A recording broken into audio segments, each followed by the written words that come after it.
What touchy? Hey, Mizu.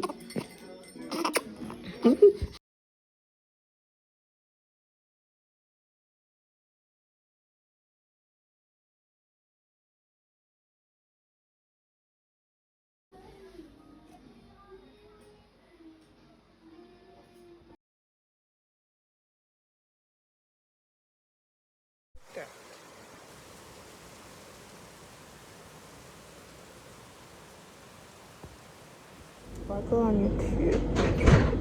So I'm currently in the bus and I'm going to get pictures taken.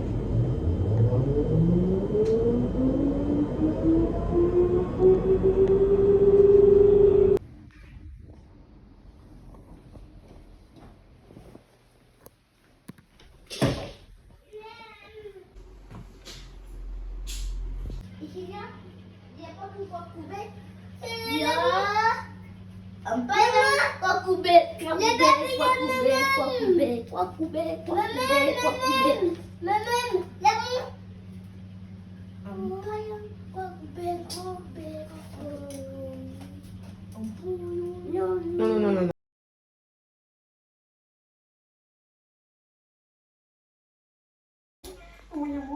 More fish, more fish. No.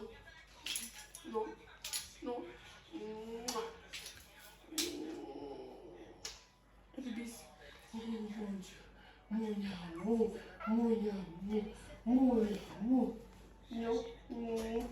No, babies. Welcome back to my channel. How is everybody doing? Look at my hair. Look at my hair. Look at my hair. Like, big mess. Okay. So today I'm here to talk about my C-section story, shall I say. I'm going to make it quick. I was supposed to post this video in the weekend, but you know, mommy are free, and honestly lately I haven't been feeling to make much videos. Okay, so if you don't know, I gave birth 2 weeks ago to a little boy. I will tell you his name soon. It's not a big mystery. From when I met my first son, I learned that I couldn't give birth naturally because of the passage in my waist area was too small. It's too small. There's not enough space, and this type of things happen. But sometimes when I hear that, I ask myself, like, if I was to born in back in the days, back in the days where there wasn't any health care and this type of things, would I survive? Like, because I watch these movies with prince and princesses and this long time vintage movies where the family member have to choose whether they want the baby to stay alive or the child to stay alive because they don't have the health care. This is some kind of scary shit. Anyways, back to the point. Baby boy is 2 weeks old now, going on 3 weeks. Time is flying so fast. And yeah, I had a C-section program planned for the Monday, and I was supposed to enter the Sunday night, which you saw on the not the last video, the delivery video. When I entered the room and I showed the room, that's when I entered. That was a Sunday night around 6 p.m. and I was supposed to give birth the Monday around 9 p.m. So I entered with my friend, which she slept with me the night. Thank you so much. And I wasn't supposed to eat anything after midnight, so I had to eat a lot before midnight, and I couldn't drink water after 3 o'clock in the morning, so I had to drink water had for some water inside of me. So the next morning came, and in my head I was supposed to give birth at 9 o'clock. That's what they told me as well, around 9 a.m. in the morning. But then things didn't go that way. So when I woke up the next morning, the Monday morning, I had to take a bath early, 7 o'clock in the morning, and get ready to go downstairs because I was in the room, in the main room where I was supposed to be passing my days, and that's not where I had to give birth, obviously. So I woke up 7 o'clock in the morning, got bathed, then I went downstairs on the bed, the litter, how I call it, I don't know how they call it, little lighter, I don't know. So yeah, they brought me downstairs on that with the baby clothes. So you prepare your clothes, baby clothes, that you saw that on the last video where the man was pushing me, if you watch my video. And so I went downstairs in the next room. That's not the room where I was supposed to give birth either, but that's the room where they call it the birth room, but that's not even. So that's where they had to watch me take different blood tests and things before sending me into the operation room. So I stayed there for about two hours. I went down around 8, 9, and then I stayed there up to 11:30, 11:40, 11:30, 11:30, 11. But not 11:30, 10:30. So I went down around 9 or 8 something in the morning, and then I stayed on up to 10:30 around. So, and then around 10:30, 10:40 around, they brought me into the operation room, the C-section room. In my appointments before, I asked if I could bring my friend into the room because I knew the only person allowed into the operation room is the father of the child. One person told me that they was okay with it, but then when they reached different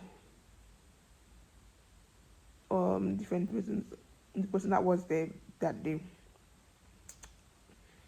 disagreed, so she couldn't enter the room. But I think she saw by the window through the door. She saw a little bit of what happened. So they brought me into that room. They got me injected in my back, where if you had children or anything, it's like the epidural procedure to numb anesthesia. How is it in English? Anesthesia? I don't know. They numb that below part of your body so that you don't feel any pain. And my upper part was still alive, so I was only injected to not feel pain in my below part. That's how C-section goes. Well, for my children, that's how they did it. So I was up and awake. I just couldn't see nothing, but I was feeling like movements and etc. So let me just go step by step. So when I entered into that room, they injected me in my back and thing. They took a different temperature. One thing with that pregnancy, I got a lot of injection, blood, but that was, I swear I was a machine, like I was some kind of lab rat at that point. When I got there, they did what they had to do. Had to stay still so that they could inject me in my back. And I think the person who injected me in my back was like some student or some kind of thing. There was a lot. They always have students. But anyways, it's just something good sometimes, but sometimes I ask myself like, why any student can enter and why not somebody that it may be stupid to say, but yeah, why not somebody that I choose to enter? But anyways, it sounds stupid, but when you in the process and you don't have anyone around you, you tend to feel a little lonely. Although sometimes most there was nurses behind by my head area asking me if I'm okay, check on and stuff like that. So once that was done, my below part was numb. They went through the process of um, putting me to lie down in the position that I had to lie down. They placed everything where everything's supposed to be. They covered half of my body so I couldn't see as usual. And then they went into cutting. So I wasn't like feeling pain, but I was feeling the movements in my stomach area.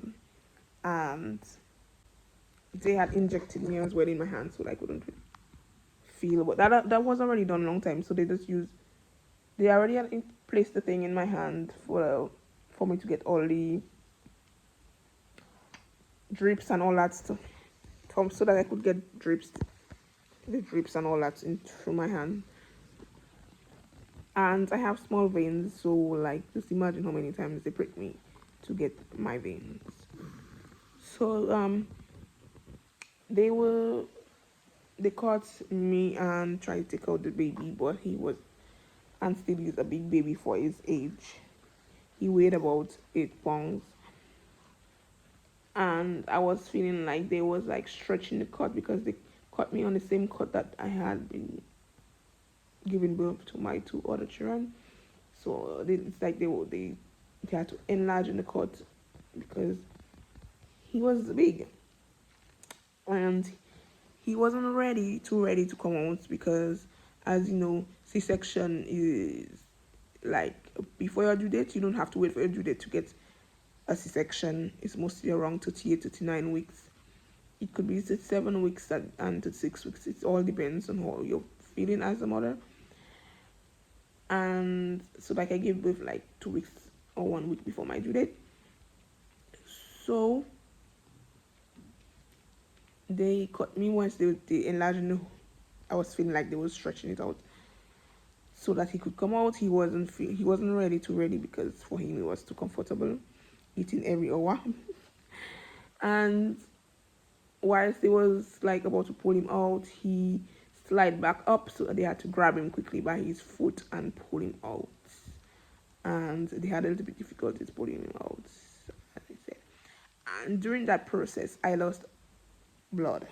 So they just told me I lost blood. Okay, they told me I lost blood, and then once he came out, I didn't see him right away. They brought him to the other room. That's the room where I was just before coming into the operation room. And he needed oxygen because he wasn't breathing in the first 1 minute because he had a lot of he had liquid in his throat as well. But he had that white cream. Let me remember the name. Phoenix. I can't remember the name. I just can't remember a lot of things these days. But anyways, he had that white cream. You know the white cream that they found on babies when they are just born. He had a lot in his throat. That's what they told me. Don't tell me otherwise. They told me that, exactly that. And so they put him on the oxygen so that he could breathe, get back his breath, and start crying. Okay. And so that when he came as he came out, they brought him directly because he wasn't crying or nothing. He wasn't breathing properly. So, I was still on the bed. They were still trying to ting me up, and I saw they brought him for me like 10-15 minutes after, just to pass, not even 10, not 15, around 10 minutes, like that, 5 minutes after, so that he could just rub his face on me. I didn't hold him anything. I just rubbed my face on his face. But honestly, I wasn't feeling like, I didn't even enjoy the moment because I was feeling so like dizzy and sweating. I was feeling like I was sweating, feeling like so hot. I was feeling like I was going to faint on the bed whilst they were stitching me up or whatever they was doing, and I was feeling so bad. And just before they started the operation, I was feeling like when they had cut me and they was trying to pull him out, I was feeling like I was going to vomit. So I had to tell him that they added something to the drips, to the thing, so that I could stop. And I felt relief right away. Then when they brought him back. He stayed like 1 minute. I saw him for the first time like for 1 minute. but I didn't really saw his face properly because I was feeling so bad. I was feeling so like dizzy and ready to faint. Then they brought him back, and once I was stitched up everything, they brought me in a hallway, not like a hallway, yes, because but there was people, nurses around coming and check now and then. But one thing I didn't like they had to come and press on the scar. This time they used thread to stitch me up, but the other pregnancies that they used the staples to stitch me up. So I had to stay in the hallway so that could come and check on the stitches and come and check on me like for about an hour or two. Yeah. He was born at 11 o'clock in the morning, and I really got to see him like around 1, almost 2 o'clock in the afternoon. Okay. One thing I hate when I get C-section is like they have to press on it each time to see maybe if it's bleeding or whatever. But I hate that sensation. And you know when they cut you, a lot of air enter into your stomach. So that was the main thing that was killing me.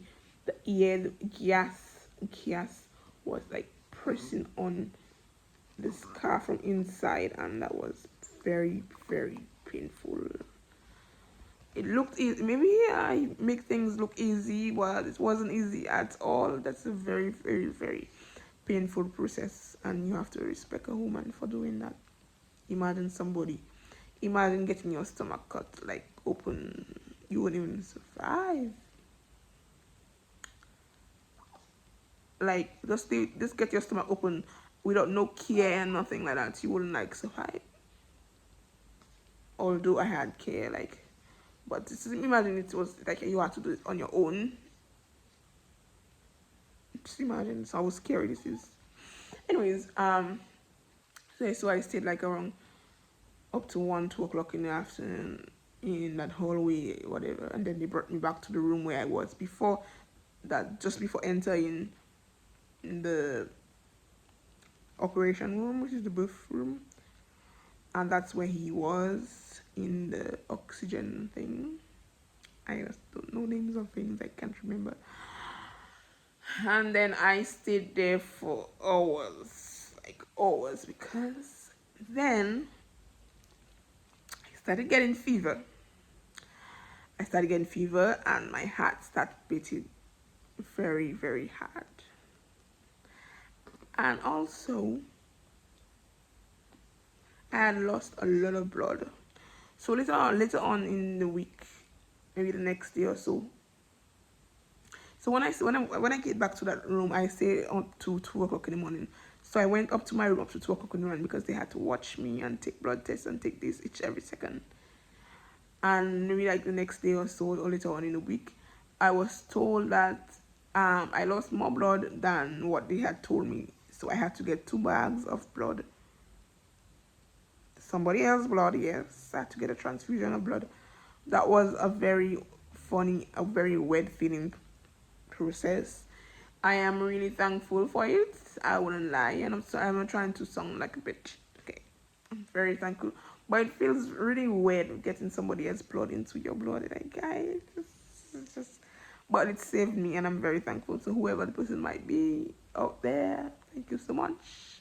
I had to get 2 bags because I had lost a lot of blood, and that's maybe why my heart was beating so fast. I'm not a doctor, but they told me he had to do something with that, and that's why maybe I got fever as well. Because that's why maybe why I was feeling so funny on the operation surgery whatever bed, and I had to get a bag of iron as well, 2 bags actually.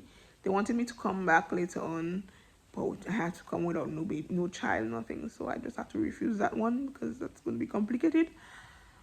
But I got a bag of iron in liquid through the drips thing.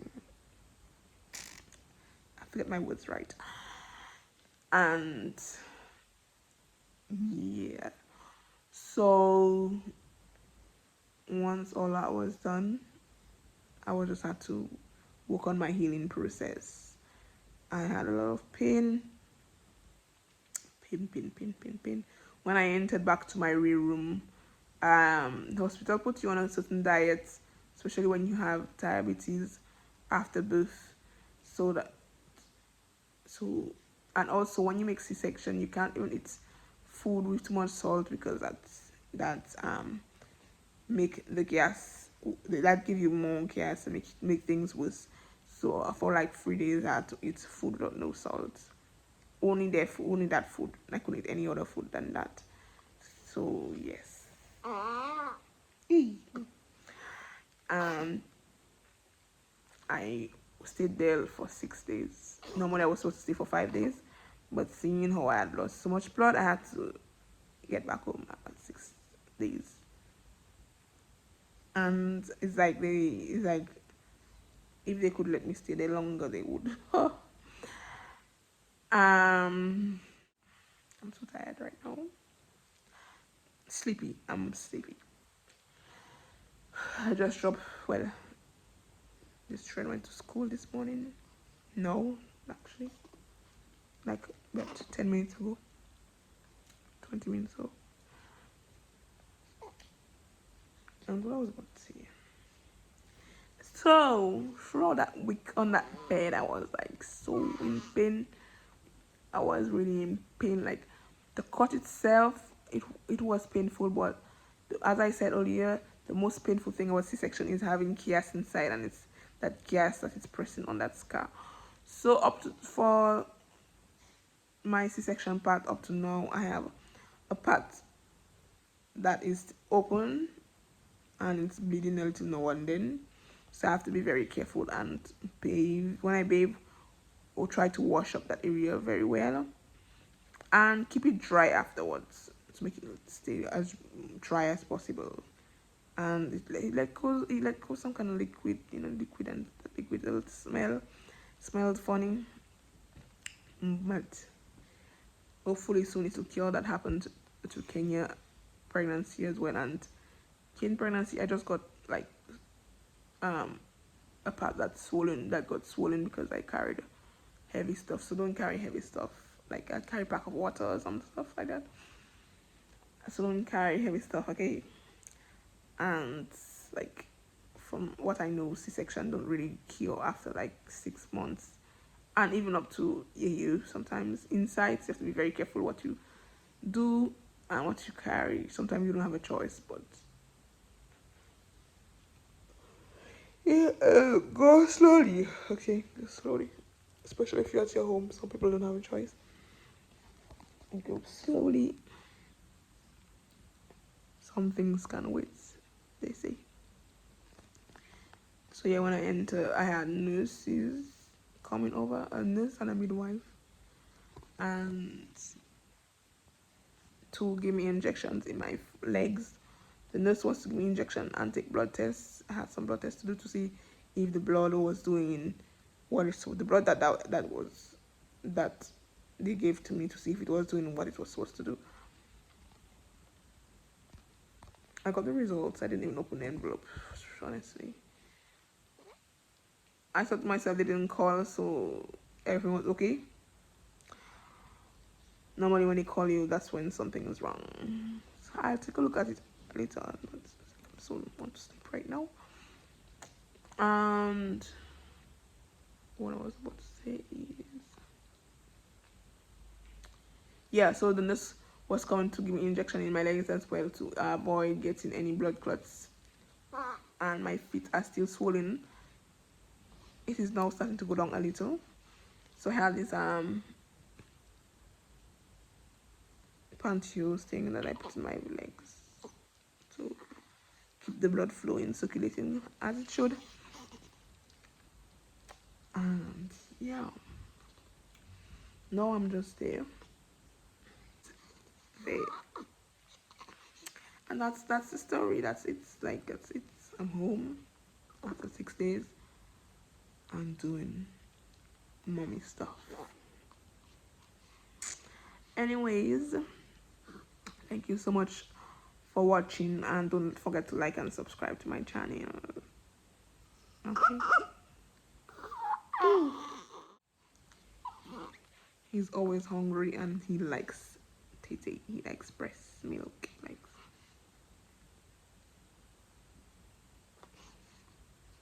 Yeah.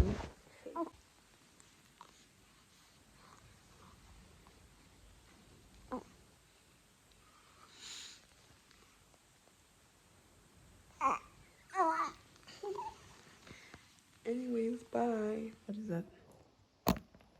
What are you talking about?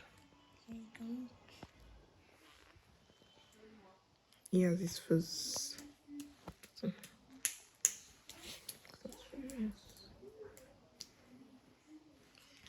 his doctor appointment. His first doctor appointment.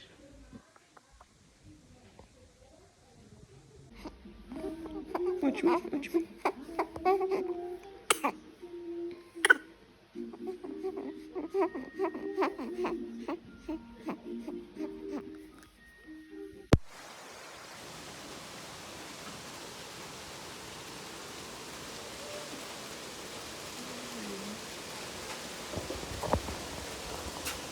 Ah, girl.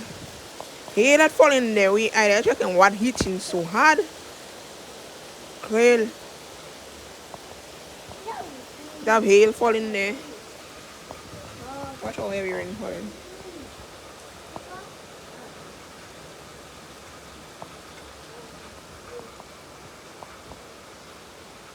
I bet you don't.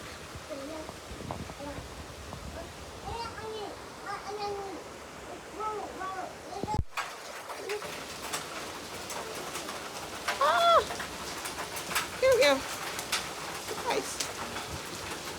Okay.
YouTube, welcome back to my channel. Yeah, so we're going back to get some pictures done for little baby boy, because the first set of picture he took, his tongue was outside, which is not good at all. And yeah, I don't see him. Hey. Going to put the other shoes. I wonder if they fit. They're so cute. It's making it so hot outside. Okay.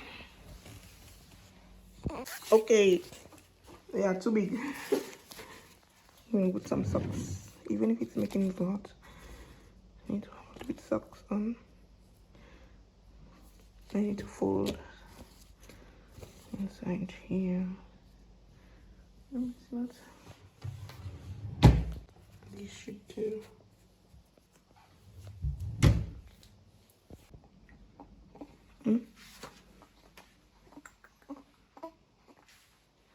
What?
Hey, you hungry? Well on YouTube, welcome back to my channel. It's the next day, I think. It's the next day or the day before. I have no idea. Okay. I still have that pregnancy mask. It's going to take us some time to go. Today I'm going to present you my baby. Well, I think you have already seen him, but not officially. Hey. Meet a baby boy. Just come out and take a little bath. He's hungry. Always hungry. Hey, mama. Watch. He has some button on his face. I think it's from breastfeeding, or it's either from mommy's clothes or my clothes, or maybe the liquid I'm using to wash his clothes. Oh, take.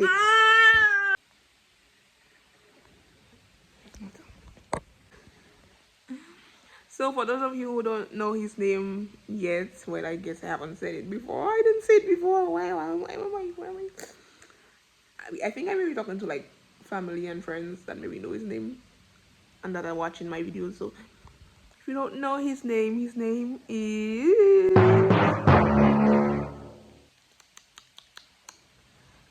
Jarik. So his name is Jarik. It's a combination of two names. Like the first name is Ja. We all know Ja Rastafari. Ja. God. Ja. Ja. Just like Jamil. You get me? But it's a combination of two names that I said. Jarik Ik. That's his first name. He has three names, like or my two other children has three names as well. And his third name is Zion. Let's just say that. His third name is Zion. Zion Wise. I really like Zion.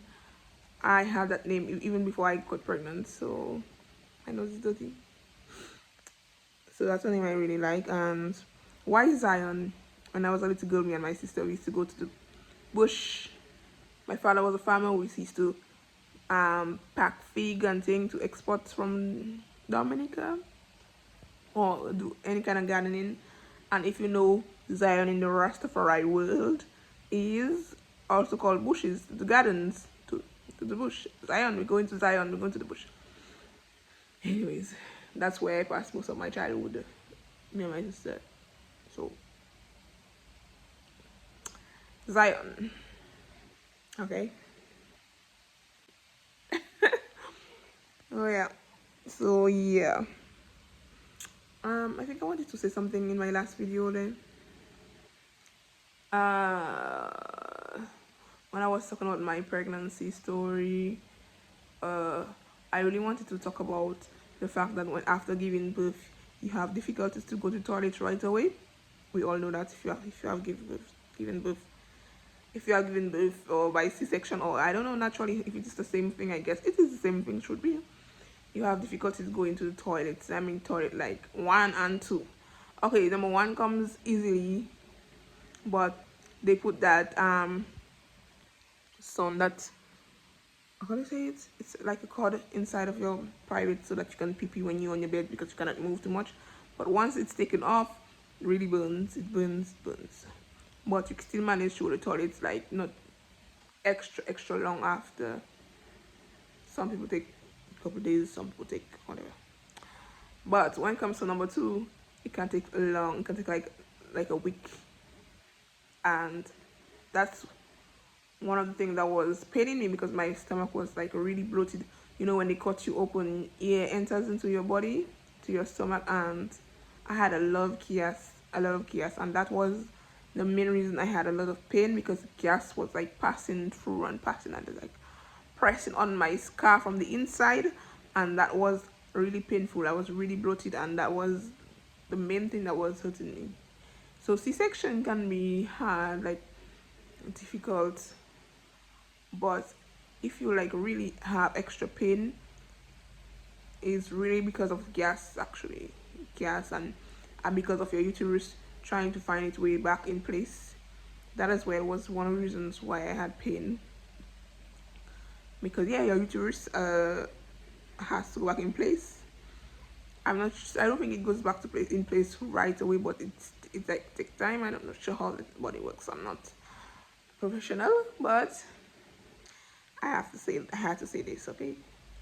So I had very difficult times going to the toilets, and I had to beg at the hospital to beg for like something to help me, and they really wasn't taking me seriously. Like they know how these things works, but it's like it wasn't really a major problem to them, but it was like a handicap for me because I could barely walk because of this gas problem, and I realized that when I had less gas, I could walk, I could get up easily.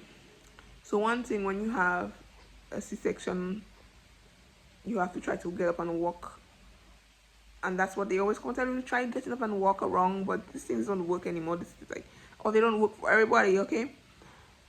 But one thing I can say, as soon as you feel able to get up, try to take a shower first thing in the morning. It really helps you to get some, to feel lively, to feel alive, and to feel fresh, and to feel able to do things, okay? Whether you are sick, like, I mean, if you have the flu or anything like that, avoid like taking early morning baths. But like if you're feeling down and you know, take a bath with your head, and that should help a little. I think it helped me a lot to take a bath. I start feeling a little better once I started taking a bath, like early morning, like fresh. When I mean early morning, like from the moment you wake up. This we're doing what we can do, ah. We're doing what we can do.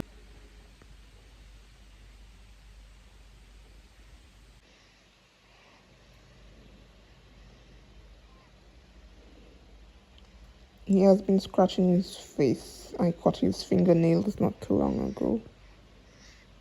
Yeah. This boy like a breast. He's always on the breast. He wants to be on the breast. Every single day, every day, whole day. He wants to sleep on the breast. This might be weird, but have you ever even tasted your own breast milk? Because I did.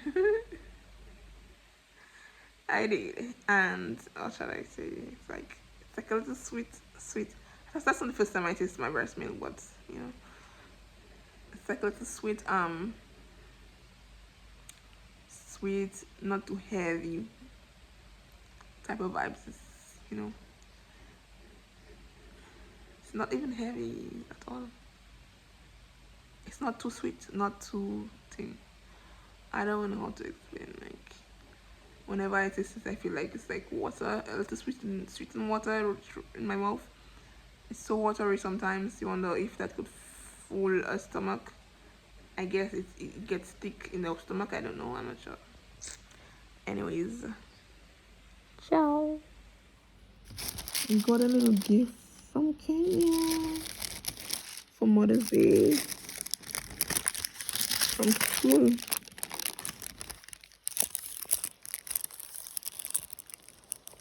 Ah.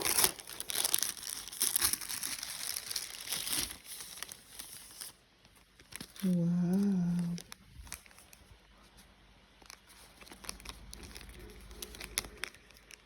Oh.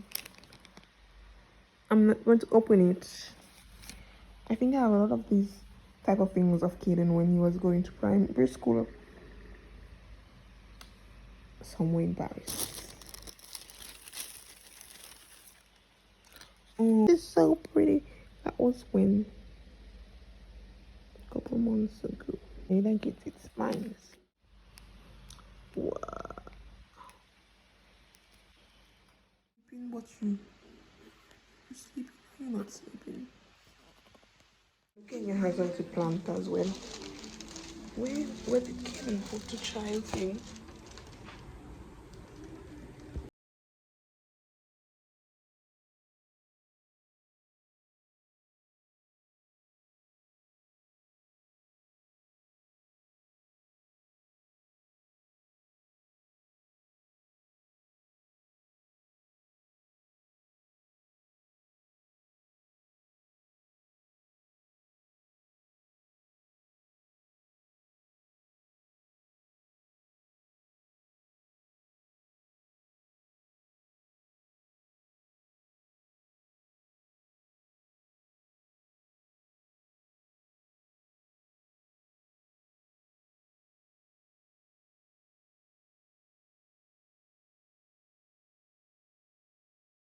This is Kenya plant. It's Kenya plant. Kaden had one exactly same thing. It's outside there and it's been months.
Watch, Kaden.